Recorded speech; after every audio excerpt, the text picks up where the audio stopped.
What's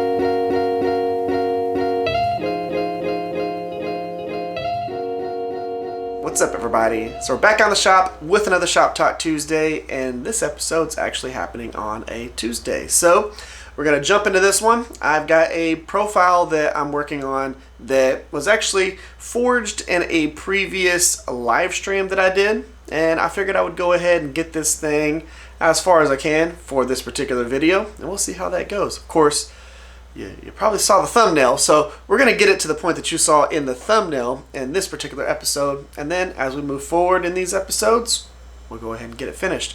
But for now, let's go ahead, let's jump into this thing, let's get it going. So now, we need to go ahead and just cut off this back section. Now, I've already annealed this blade, so it's going to be easy to do that, but we're going to be using my Bauer porta band saw and a 14 TPI band on it. And I actually have a foot pedal that I added to this so that I don't have to worry about flipping a switch on or anything like that. I just press the foot pedal and get after it. One of the things that I would always suggest, if you're going to be doing something like this, try and get yourself a little push stick. I have this wrench that I had cut off for a different project that I typically use for this.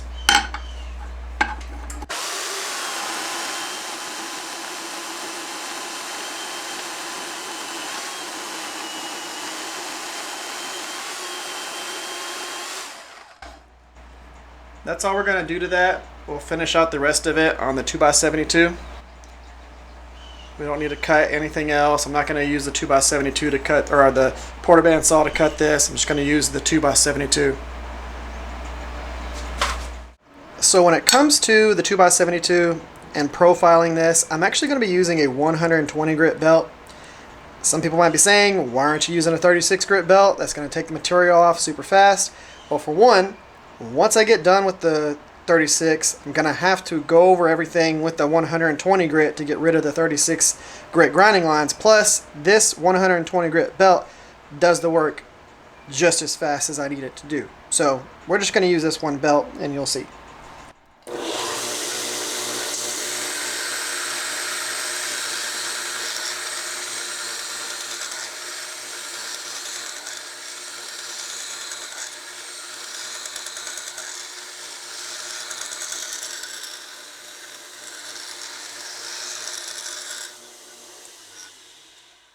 So that right there, that was real time. That was not time-lapsed. So got that whole entire back section profiled, and there was no time-lapsing there. That's how quick it was with just a 120 grit belt.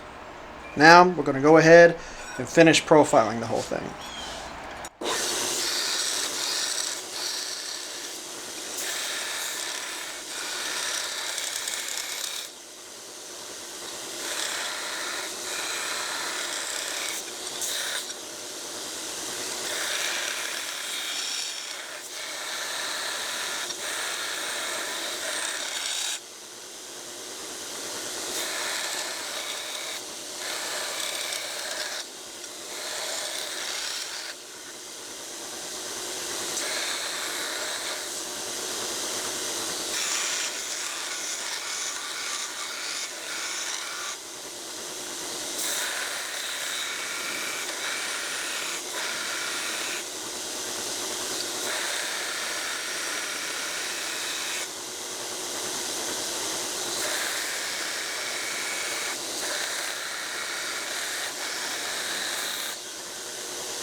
So a little bit of black Sharpie on the edge. Got our center scribe.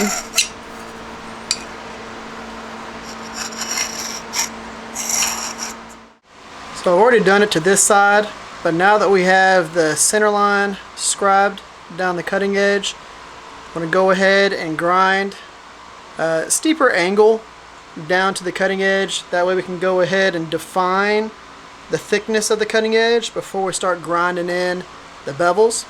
So I'm going to repeat this on this side so that y'all can actually see that. And we're using a 120 grit belt steel for this.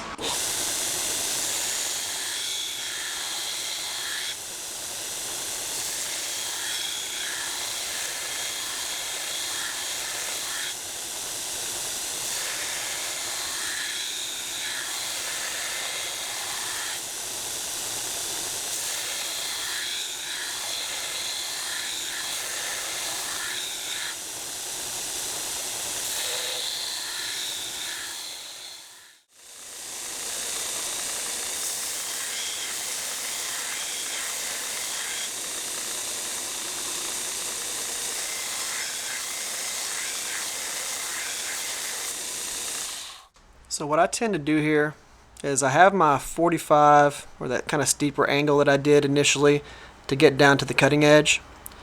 What I'm doing is I'm actually grinding on the transition line between that 45 or that steeper angle and the flats. And what I'm going to do is I'm going to grind all the way down till I meet the cutting edge. So I'm basically creating a flat, a bevel, and then another bevel. I am bridging the gap between the flats and that bevel. Once I get down to that cutting edge, I should already have ground up pretty decent way up on here, and then I'm just going to go ahead and keep bringing it up.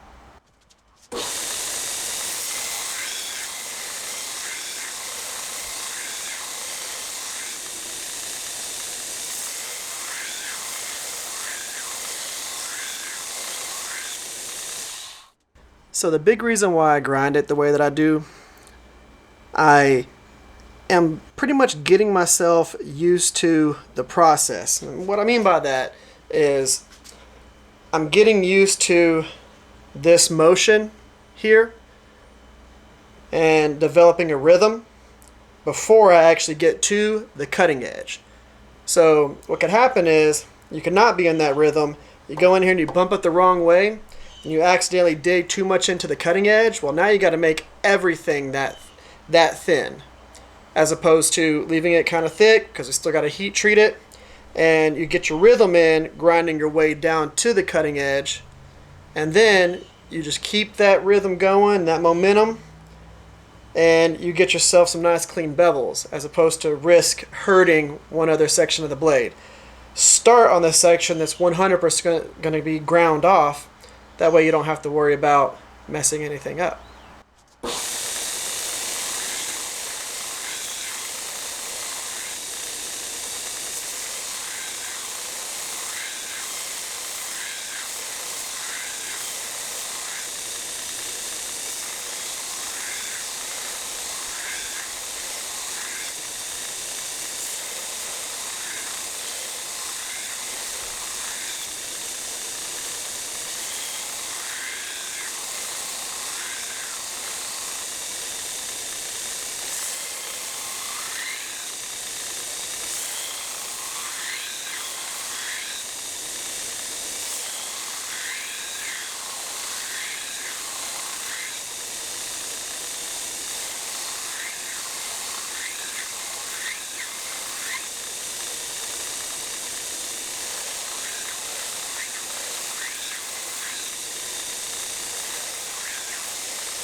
So now all we got to do, take some calipers, see roughly how close we are. Now of course this is a forged blade, so the transition from the flats to the bevels aren't like machine precise. So you end up with slight variations in the actual transition line.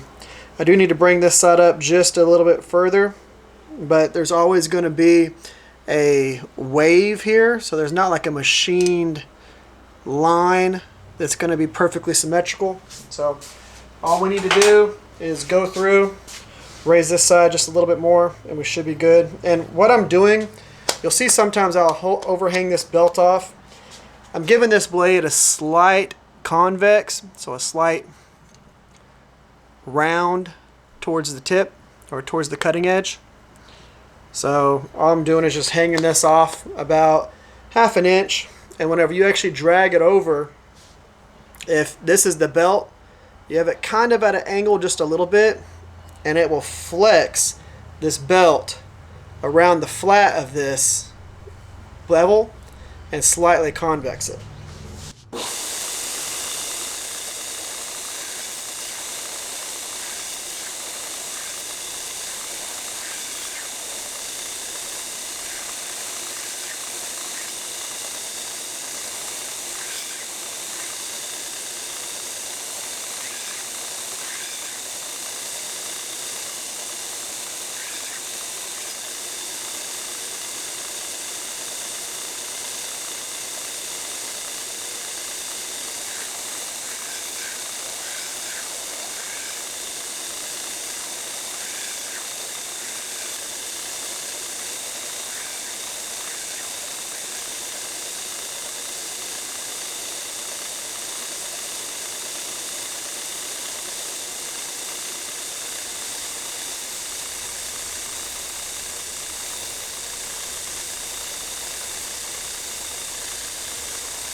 Now we're looking good there.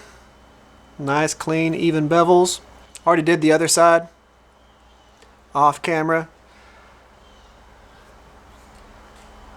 Nice straight edge. So now what I'm going to go ahead and do, switch to a Scotch-Brite belt, hit it with a Scotch-Brite belt, and we'll leave it at that before the heat treat.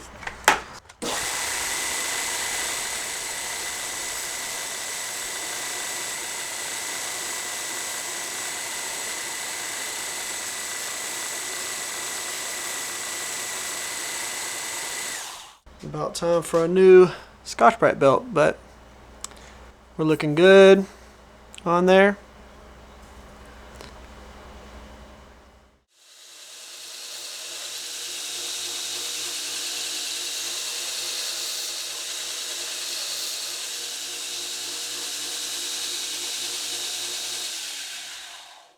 So I figured that before I went ahead and did any of the heat treat process, I would go ahead and flatten the tang a little bit. So get that nice and straight. I've been working on this side. I'm going to go ahead and flip it over and start working on the other side.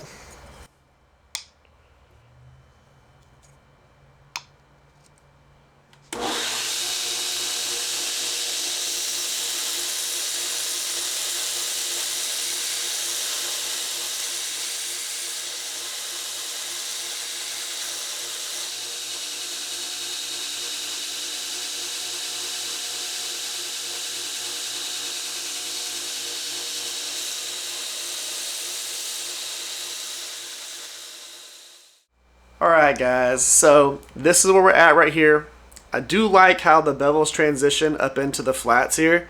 I like all of that action that we have going on there. Now, I don't normally do kind of 90-degree plunge lines like this. Now, they're not exactly 90 degrees. They do have a slight angle to them, but they look like they're 90 degrees. And I don't do that very often, but I like the way that this looks on this particular blade, because there's going to be a bunch of cool angles that end up happening once we have the handle scales on it and stuff like that. I do like how this little guard piece, the idea from Mule Power Forge's build that I did for him, like the inspiration of his build. And I think the blade's going to look really, really, really cool on this. Now, other than the blade, that handle profile is absolutely cool. And I cannot wait to put the handle material on this and profile it and do the contouring, because I think it's going to look even cooler once that happens. Now, of course, what we've done on this was we went ahead, profiled it. We got our holes drilled for our pins, our lanyard tube. This one right here will not have a pin in it. This hole is purely a relief hole for epoxy. So what's going to end up happening is whenever we put the handle material on here, this whole entire section is going to create a pocket right here, and it's going to let that epoxy go through this hole and have a huge section of epoxy that's actually touching those handle scales, and make sure that we're not going to risk them coming off. And then of course, blade profile with a nice overall arch to it. It's just going to lend itself to a really nice profile, really centered edge or a really centered tip. So whenever you're actually having to puncture something or use this, that tip is really centered. It's not all the way up here or all the way down there. So it's almost like a spear coming out the front of your hand. It's just going to be really ergonomically comfortable. But y'all let me know what y'all think about that profile, the little guard piece, the plunge, all those things. Do y'all think I made the right decisions on that? Let me know. Comment section down below. But for this build, I'm happy that we're getting it done. And in the episodes coming up, we'll be doing things like heat treating, attaching handle material, and all that particular stuff. So be on the lookout for those. Plus, of course, this week's Saturday live stream at 6:30 p.m. Central Time. Guys, that's the end of this video. If you would, give it a thumbs up. And y'all have an amazing day. Y'all stay safe out there. And I will catch y'all on the next thing that we do on the YouTubes. See y'all.